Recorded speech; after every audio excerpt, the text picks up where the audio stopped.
Good morning, good morning to you. Good morning, good morning to you. Good morning, good morning. Won't you share with a friend or two? Good morning. Good morning to you. You. Good morning. Good morning. Good morning to you. You. Good morning.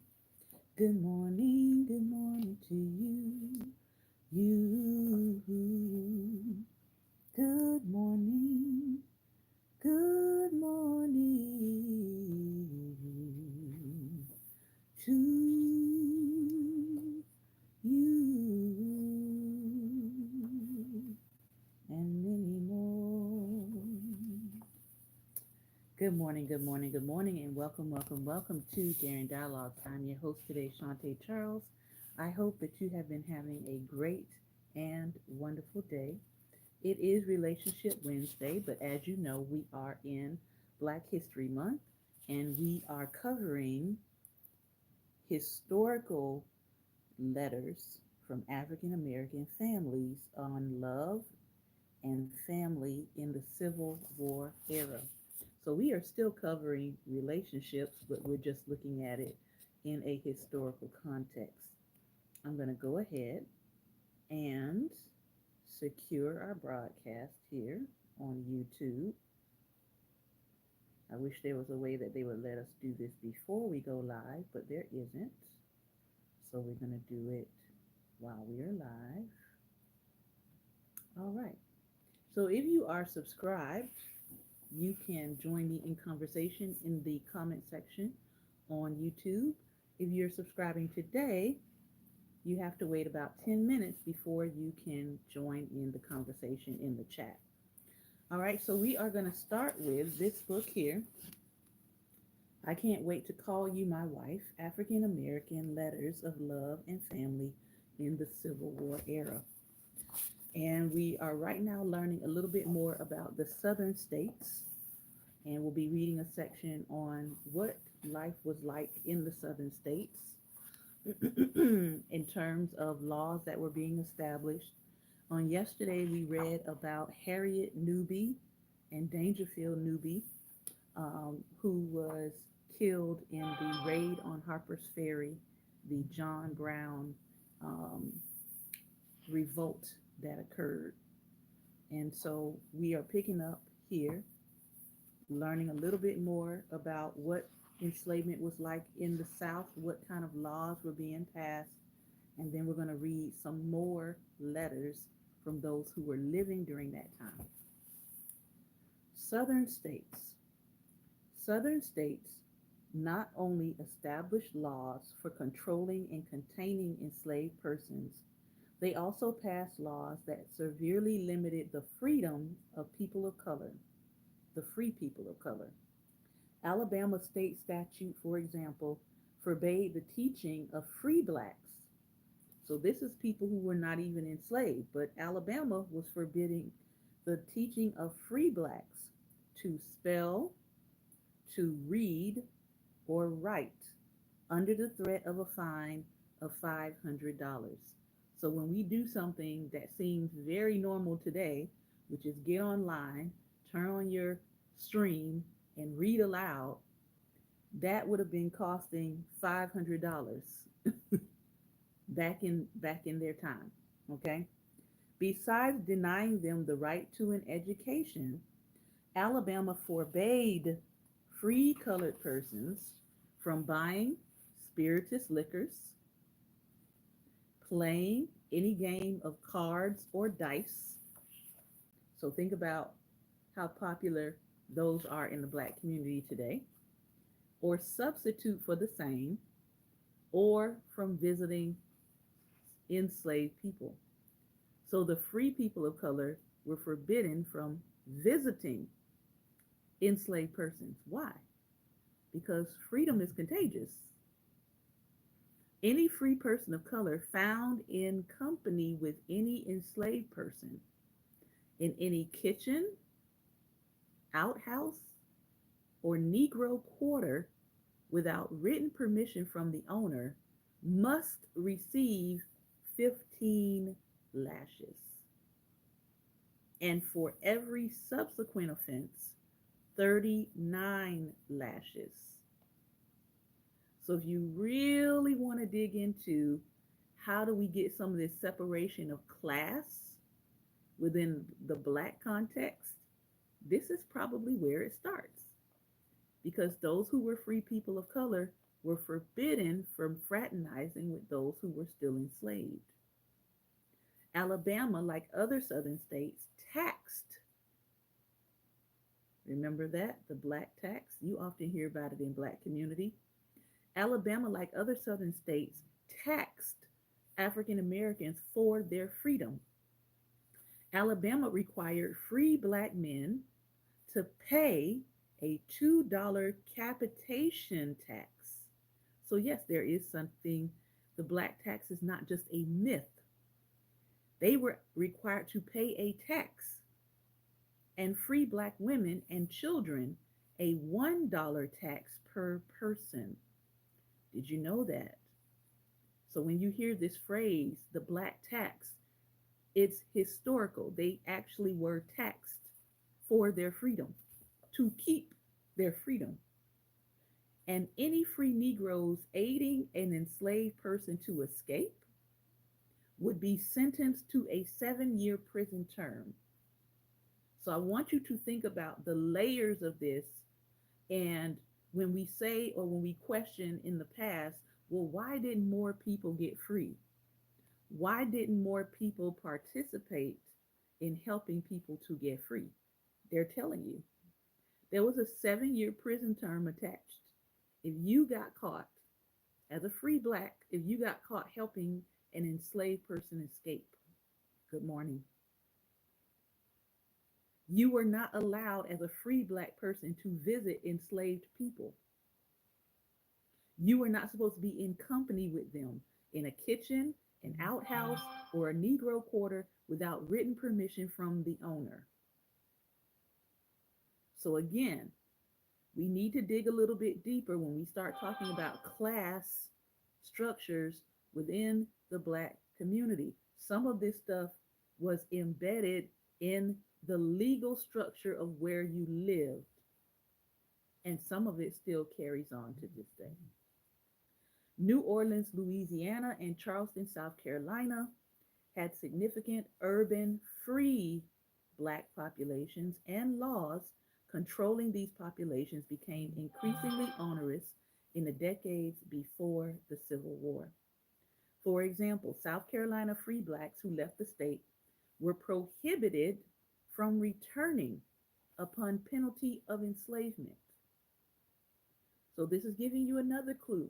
Why might a person never leave the state, even if they could? Because if they left and came back up, you could be re-enslaved. Can you think it? Can you imagine? You could be re-enslaved if you left and came back. So people who made a choice to leave and never come back, this is part of the reason why. Sometimes we think that these things are happening arbitrarily, but you have to look at the laws of what was going on in these states. Every black male over 15 years of age in South Carolina and other southern states was required to have a quote, respectable freeholder. Oh my goodness. Somebody needs to type that. Respectable freeholder. If you were 15 years of age in South Carolina or other southern states, you had what was called a respectable freeholder, also known as a white guardian. Now, I want you to think about this because we keep telling you that some of this stuff is in white people's DNA. And some of you all do not want to believe that. When you keep wondering, why do they feel like They have to be our guardians. Why do they feel like they have to monitor us? Why do they feel like they have to come into all of the comment sections and give their approval and give their acceptance? This stuff is literally in their DNA. We talk about the epigenetics of trauma, but we don't talk about the epigenetics of oppressors. Okay? So you could be a white guardian for someone who was 15 years of age, probably or younger. You could be a white guardian. And get this, they were listed in the local court record and they had to be living in the same district as their ward. There are plenty of white people to this day that consider and see black people as their wards. Even if they just met you, some of them act like they are your guardian. And you're wondering, where does that come from? Why do these people feel like they have to trail me and follow me? I know some of us have experienced that in certain neighborhoods, right? It's, if you live in a predominantly white neighborhood, you're gonna get some of this white guardianship. People will be stopping by your house, asking you questions, bringing their dog by, because it's this white guardianness. It's this guardianship issue. And some of them don't understand why they're doing it. It was literally law. Okay? Any person not on the list was not free. Like enslaved black people, free blacks in most southern states could be whipped, placed in stocks, even if you were free, and hung for capital offenses. In addition, free blacks in the South had to demonstrate consistent deference to all whites, even when confronted with violence. Now, I've actually done a whole lecture on this. You can go back into my playlist here on YouTube, or you can go to my Facebook page, Black Table Talk. And I did a whole lecture on the Jim Crow South and how that is still a part of our culture, especially in the Black community. This idea of showing deference, but it started with showing deference to all whites. And it moved from showing deference to all whites to the Jim Crow era, where you had to continue to show this deference for fear of retribution, for fear of punishment, for fear of somebody coming to your house and dragging you out and lynching you. You had to show a deference, a honor to them. And when you don't do that, you're called an uppity Negro. That's where that comes from. Black people who refused to show this deference were punished. Very few of them got out of being punished in some way, shape, or form. So you had to show this deference. And in today's society, when you don't show that deference to white people, they get upset because it's expected. All right. Again, these cultural mores have continued to flow through our society. We may not understand how deeply they are embedded and where they come from, but they are still there. Okay. A free black person in South Carolina and elsewhere was forbidden to strike a white person under any circumstance. So you had to hold your composure as a black person. You could not be as free as you are today. Some of us have seen some of these videos that have gone viral where white people are provoking black people and they're stepping to them, or they're saying, hey, throw a punch at me, and they throw a punch and then the black person hits them. No, you could not do that. You could not do that. You were forbidden to strike a white person under any circumstance. They cannot, listen to this law, They cannot repel force by force. That is, they cannot strike a white man who may strike any of them. So legally, you were not allowed to fight back unless you wanted to be sentenced to death. So again, when we talk about our ancestors and what kind of restrictions they were under, we don't know the half of it most of the time. Well, if I was back then, I would have did X, Y, and Z. No, if you wanted to extend your life a little bit to make sure your next generation got here, you held yourself back in many cases to live another day. This ruling came from Justice John B. O'Neill, and it was explained in 1848. Most Southern free blacks lived lives not unlike those of the enslaved. They resided and worked on farms and plantations as farm hands alongside the enslaved, and were consistently threatened with enslavement or re enslavement. A significant number, though, lived and worked in cities with urban enslaved persons as menial laborers or as artisans, barbers, or seamstresses. A few were teachers in schools for free black children, and a small number of free blacks owned enslaved persons themselves. Determined to keep their families together, these slave owners owned mostly their family members because states' laws prohibited manumission. So when people say, well, other black people owned other black people, many times if you go look at the records, they were buying their own family members. And under those laws, they were not allowed to free them.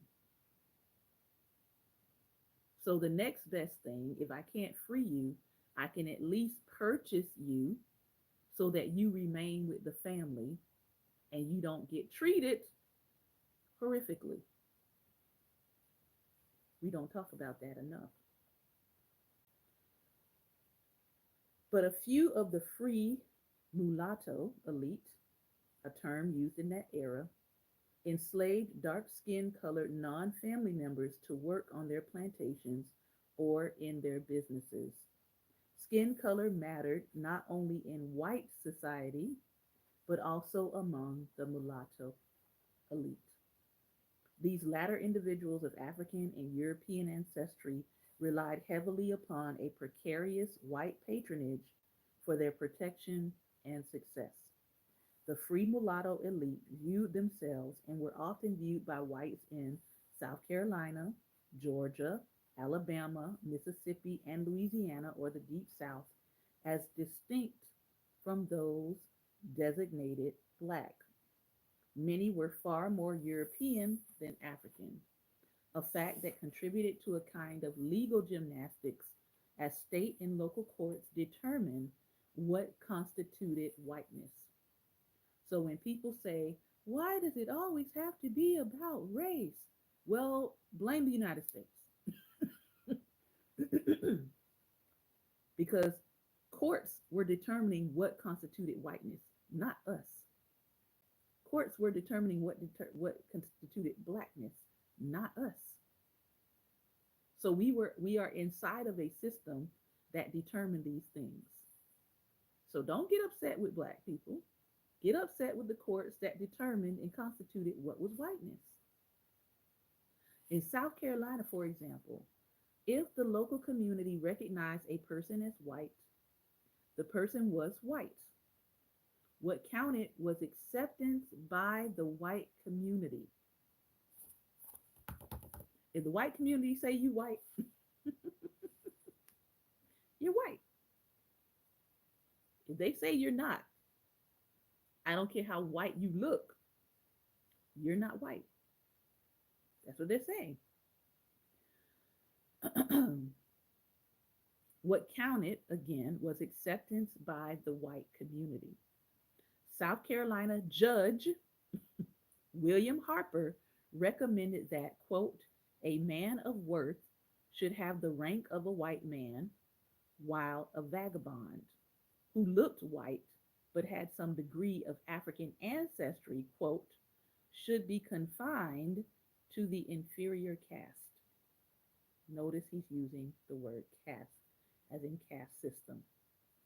Even though even those mulattoes who did not qualify as white, however, still stood apart from other blacks enslaved or free. By the 1850s, there were few, a few private schools operated by Southern free black teachers who provided black children with a strong elementary education. Some parents were finally able to send their children outside the South for higher education. The South had few public schools, even for white children. South Carolina prohibited free black schools after the 1822 Denmark Vesey slave insurrection conspiracy. But when tensions died down, officials ignored the existence of the schools. South Carolina, Tennessee, and other slave states allowed free black schools and churches at some points in the years before the Civil War. The Charleston African Methodist Episcopal Church was established in 1818, but was closed even before the Vesey conspiracy. Southern free black schools and churches existed in precarious circumstances. Antebellum Southern free blacks, including slaveholders, were, like most Northern free blacks, denied political, economic, and social rights. Although the particulars varied in each state, most free blacks not only lacked the right to protest, but were also consistently subjected to intense surveillance. Yeah, and we are actually back to intense surveillance, but not just for black people. It's going to be for everybody in a little bit. Based on the assumption that all blacks were slaves, several southern states required free blacks to register and carry papers certifying their free status. Hmm, sounds like the papers that many of us are about to have to carry in a moment to prove citizenship. Yeah. You must have your real ID. If you have a driver's license, you have to have that switched over to a real ID by May, I think, of this year. All right. Some driver's license states, like Maryland here, we're already switched over. In the last couple of years, they've already required you to bring in your documents so that you meet the real ID requirements. If freed by an individual owner, they were required to leave the state, meaning they were forced to leave family members behind. So again, we're looking at complex issues. Why might somebody who could be free choose to stay in enslavement?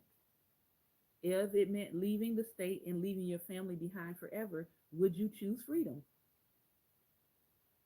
Some people would, but a lot of people didn't. Because to choose freedom then would have been to leave their family behind forever and never see them again and have to leave the state. Okay. Manumitted, manumitted men or women could petition to remain in the state, but this required having, here it is again, a white sponsor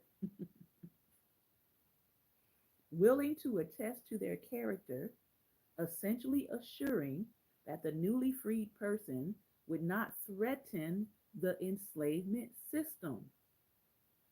So if we set you free, you've got to have a white sponsor who testifies to your character that yes, you can stay in the state and you're not going to try to escape or free your other family members who are still enslaved.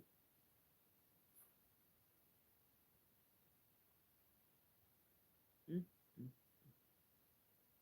Nevertheless, many manumitted men and women, especially mulattoes, ignored the law and remained. Deep South states usually assumed mulattoes were free. Whenever a rumor of a slave revolt spread, or when an actual slave insurrection occurred, local officials subjected the free blacks to the search of their homes and businesses, treating them as possible collaborators every time. In South Carolina, every white adult male or his substitute was required to participate in policing the activities of black people. Listen good. I don't understand why these people are so nosy. I don't understand why they find themselves in black folks' business all the time. Sometimes black people are having a conversation between ourselves, and here comes somebody strolling in that we weren't talking to. So imagine how outraged people were when Kendrick Lamar decided to talk from black people to black people on national television, and he didn't care that a lot of people didn't understand what he was saying. Yes, there was national outrage because you're not supposed to do that.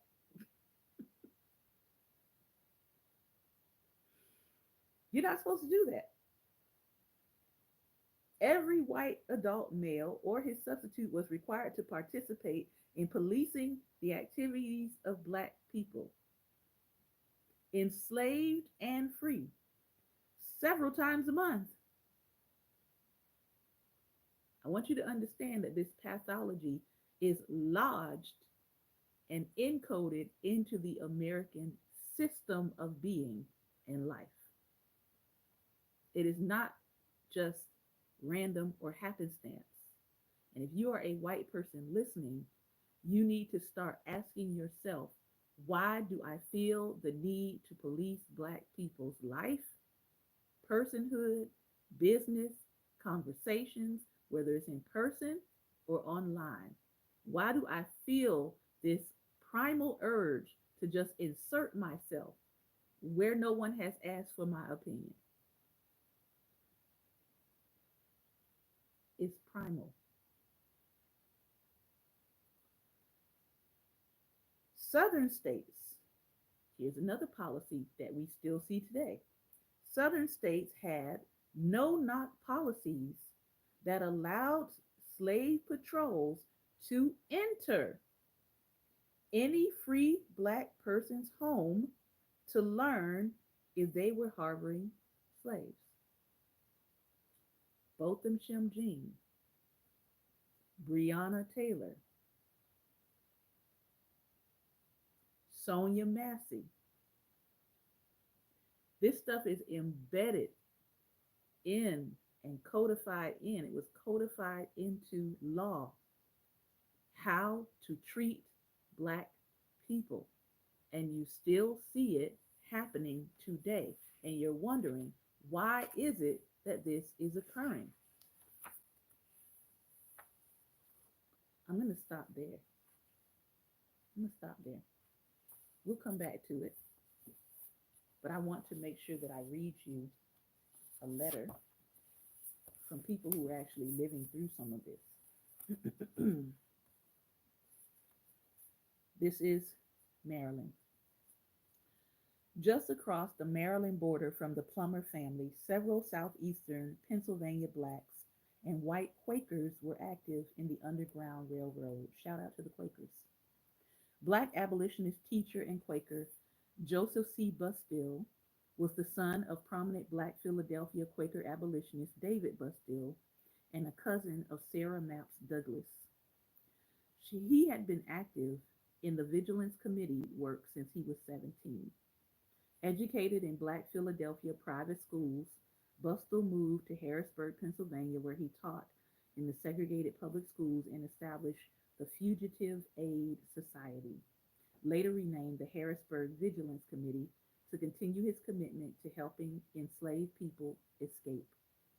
Bustill reportedly helped hundreds of fugitives escape to Reading in Philadelphia, Pennsylvania, and Auburn, New York. We know that that became the last home of Harriet Tubman. I got a chance to visit Auburn, New York. I highly recommend people visit Auburn, New York. There is something very powerful about that town itself. I cannot explain it. You have to go there and feel it, but it's very powerful. In his letter to William Still, the preeminent Underground Railroad operator, Booth Still illustrates the language and activities of underground workers and the necessity of being aware of slave catchers, slave owners, or their agents pursuing human property. When we think of property these days, we think of land, right? But they were pursuing human property. Harrisburg, Pennsylvania, March 24th, 1856. Friend Still, I suppose ere this you have seen those 5 large and 3 small packages I sent by way of reading, consisting of 3 men and women and children. They arrived here this morning at 8 o'clock, 8:30. They actually used to write in fractions, 8:30 o'clock, and left 20 minutes past 3. You will please send me any information likely to prove interesting in relation to them. Lately, we have formed a society here called the Fugitive Aid Society. This is our first case, and I hope it will prove entirely successful. When you write, please inform me what signs or symbols you make use of in your dispatches and any other information in relation to operations of the Underground Railroad.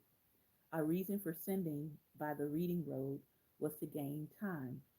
It is expected the owners will be in town this afternoon, and by this road we gain 5 hours' time, which is a matter of much importance, and we may occasion to use it sometimes in the future. In great haste, yours with great respect, Joseph C. Bustill. A month later, Joseph sarcastically describes an encounter with the son of a slaveholder who said he was willing to free his fugitive slaves beginning in the next year. The letter shows how abolitionists generally viewed laws protecting slavery as immoral and unworthy of respect. Harrisburg, April 28, 1856. Friend Still, your last came to hand in due season, and I am happy to hear of the safe arrival of those gents. I have before me the power of attorney of Mr. John S. Feary, son of Mr. Henry Feary of Washington County, Maryland, the owner of those 3 men, 2 women, and 3 children who arrived in your town on the 24th or 25th of March. He graciously condescends to liberate the oldest in a year, and the remainder in proportional time, if they will just come back, or to sell them in their time for $1,300. He is sick of the job and is ready to make any conditions. Now, if you personally can get word to them and get them to send him a letter in my charge informing him of their whereabouts and prospects, I think it will be the best answer I can make him. He will return here in a week or two to know what can be done. He offers $500 just to see them. Or if you can send me word where they are, I will endeavor to write to them for his special satisfaction. Or if you cannot do either, send me your latest information, for I intend to make him spend a few more dollars and, if possible, get a little sicker of this bad job. Do try and send him a few bitter pills for his weak nerves and disturbed mind. Yours in great haste, Joseph C. Bustill. He's like, okay, he's willing to pay money to see them. Let's get him to spend a little bit more money before we tell him we're not ever sending these people back. In May, Bustill reports that John Fiery visited us again and, much to his chagrin, received the information of their being all the way in Canada. So, can you imagine being an abolitionist, having to deal with slaveholders wanting you to bring their slaves back to them? They'll even pay you. They'll pay you just to be able to see them. We just want to keep them for one more year. You believe that? You actually believe they just wanted to keep them for one more year?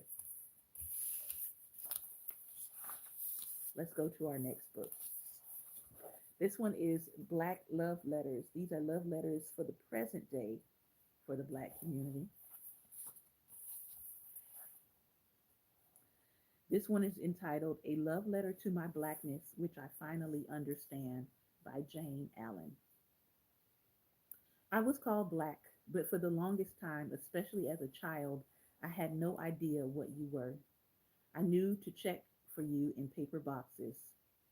While you awaited my embrace, I imagined you with the if you knew what I know kind of smile, perfected by my grandmothers who sewed quilts and made butter pound cakes and steaming pots of collard greens all on the same day. I think I read that one. I'm sorry. Wrong one. All right, let's go to Home, A Reckoning by Tracy McHale Lewis Giggets. She is the author of, she has two books out now, but I like the fact that this book has some visuals as well. This one is called Home, A Reckoning. Home, A Reckoning. Dear Louisville, your gravel gray streets call out to me at times. Some days the sound is garbled, reflecting the confusion I feel when I think of you. Other days your voice is glorious, a reminder of our early days when this little brown girl with braids and beads that snapped and cracked when I turned my head, with tiny pieces of aluminum foil holding those same beads in place, would scream with excitement as she watched the belle of Louisville ease on down the river or the Pegasus parade bands march on by. I remember my heart swelling at the sight of the twinkling lights downtown at the Galleria, or how that same twinkle showed up in my eyes as I held sparklers, my absolute favorite, at my family's Derby cookout. This much I know for sure: the woman I am is a result of the girl I was, the girl you raised. I remember being four, not the normal four, not the Barbie playing, ABC singing, cartwheel flipping kind of four. I was, as my granny used to say, four going on 34. She said this because quietly it was her fault. She was my sitter for the first few years of my life, and most of our days in Bent Creek apartments were spent watching The Young and the Restless and Star Trek, talking to her girlfriends about what so and so did this previous weekend, and inhaling the scent of Virginia Slims and brown liquor. Oh, and talking about white folks. Can't trust them, Miss Violet would say. A pretty woman with smooth almond skin. I don't think I ever remember her not wearing a full face of makeup. I ain't attracted to him either, Granny would chime in. Except maybe that Bond guy. Ooh, child, yes. Sean Connery. I could definitely. Shh, hush now, the baby.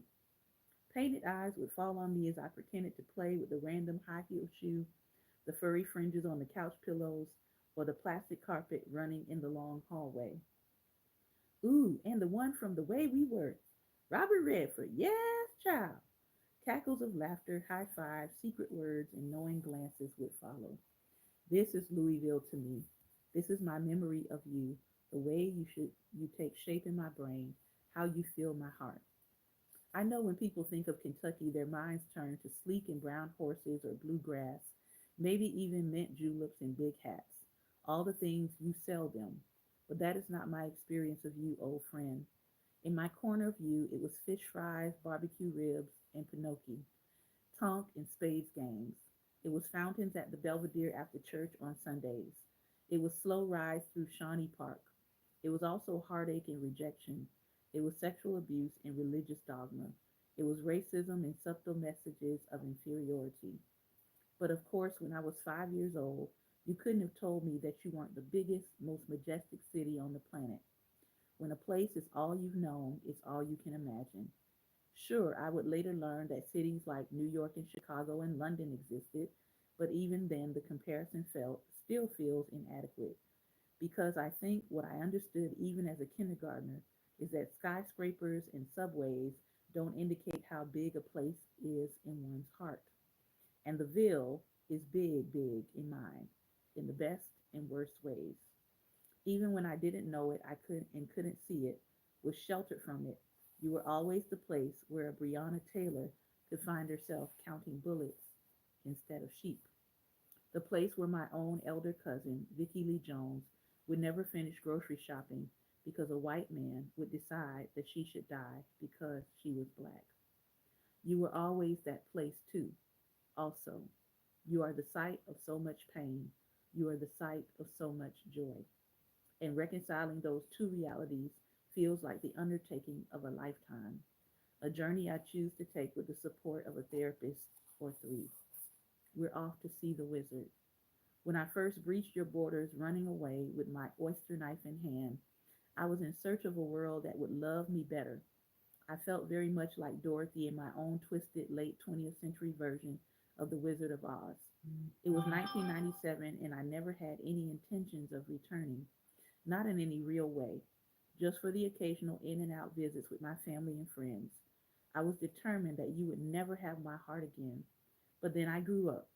I realized that the wizard I was looking for to make me okay was not real. And if there was ever a wizard, he was pointing me home. It was time for reckoning and recompense and repentance. It was time to feel again. The only way we ever really know we've been numb emotionally is when we actually start feeling again. When the tingles come, it's one of those be careful what you ask for moments. Now, when I come home to you, I feel everything. Intense emotions overtake me as I remember who you were, who you are. When I consider who I was and who I am. When I think about who we are both becoming. Our relationship is by definition complicated. I left you as one does a place that can no longer serve them, no longer hold their tears. But the love never dies, does it? In between the terrors, I now see your beauty, the way you fortified me for this work I do, these words I write, the way you taught me who I can be and also who I never wanted to be, how you ensured that I never lost hope. I have found my gratitude. It was buried beneath my rage and grief.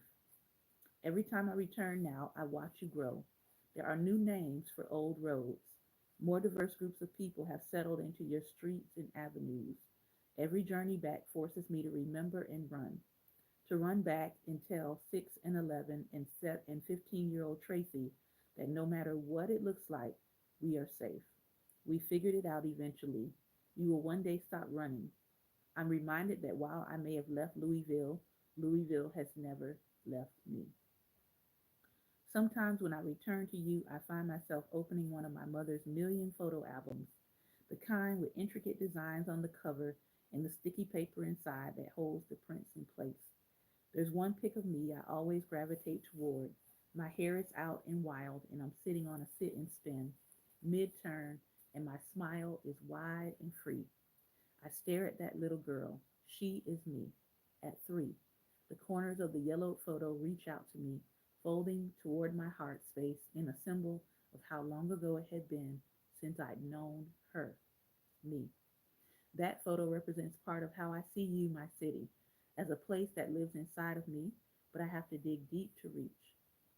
You know how it feels when you meet someone for the first time and your stomach becomes all gooey with anticipation, and you wonder if this will be the one, if this will be the time you will be loved the way you deserve, and ultimately, maybe you are disappointed. Or maybe you just realize that some people, and yes, even some places, have limited capacities. They can only hold so much of who you have become, and so you forgive them over and over again. I extend grace to you, Louisville, always and always. I will keep coming back with my hope and love tucked close. After nearly a half century of living, I have made my peace. From Shawnee Park to Hurstbourne Lane, I mean Parkway, I love you, Tracy. Whew. I don't know about you, but there are definitely some places that still have my heart, but I don't know if I can visit them again. All right, we are going to stop at this point. I want to thank you for your time and attention. If you've been listening by YouTube, I want to thank you for your time and attention. This has been another episode of Daring Dialogues. I've been your host today, Shantae Charles. We are going to chop it up on Instagram. So if you want to hear the talk back, you can meet us over on Instagram at Daring Dialogues is my handle. And we are there live now as well. But that's where we have the talk back. All right. Take care of yourself. Be well. I hope you learned something today that you didn't know. And most importantly, be light. Take care and God bless. All right.